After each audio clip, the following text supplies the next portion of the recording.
আজকে বানাবো পেঁয়াজু দিয়ে আর শসা দিয়ে লেবু দিয়ে আর এই আচার দিয়ে একটা স্পেশাল ভর্তা। আজকে বাসায় কোনো তরকারিও নেই, কোনো কিছুই নেই। এখন খেতে বসলাম, ভাত কি দিয়ে খাবো? তো বাবুর আব্বা যেহেতু পেঁয়াজু বানায়, আমাদের দোকান আছে, ওই দোকান থেকে 4টা পেঁয়াজু নিয়ে আসলাম।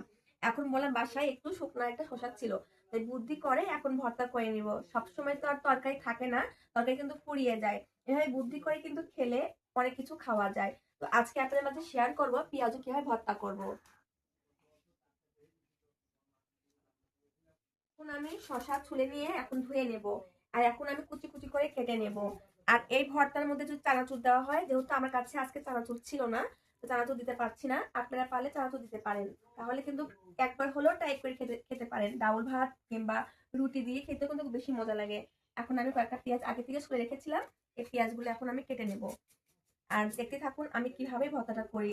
আর আমি মাঝে মধ্যে এটা আমি তৈরি করে থাকি। আমার জামাই কিন্তু মাঝে মধ্যে বলে, তুমি কি পাগল নাকি, তুমি হচ্ছে এই পেঁয়াজু ভর্তা করে ভাত দিয়ে রুটি দিয়ে খাও, মানুষ তোমাকে পাগল বলবে। আমি বলেছি যে দেখো, তুমি একবার খেয়ে তুমি এটার পাগল হয়ে যাবা।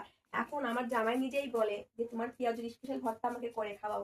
তাই সে আজকে ভর্তা করতে আসলাম, ভাবলাম যে আপনার মাঝে একটু শেয়ার করি। যখন দেখবেন মাঝে তরকারি নেই, তখন আপনারা ঝট করে এই পেঁয়াজু দোকান থেকে আনিয়ে নিয়ে ভর্তা করতে পারবেন। এই তো আমার এখন লেবু কেটে নেব।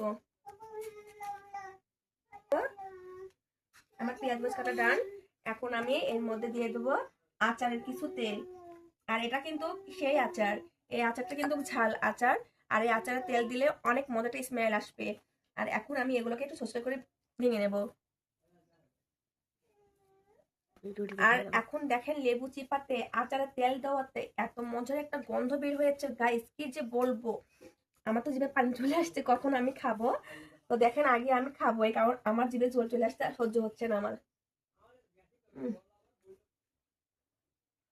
আমি অনেকদিন পরে এই ভর্তাটা করছি, আর কি সহ্য করা যায় গাইস? দেখে সামনে খুব মজার, এত মজার।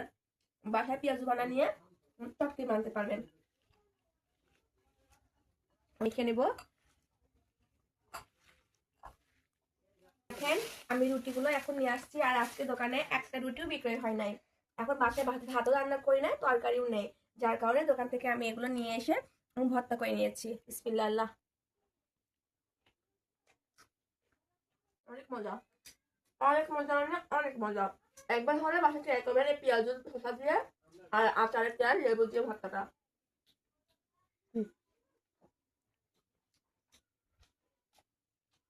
ডিম ভাজি কেউ হার মানাবে এই ভর্তাটা।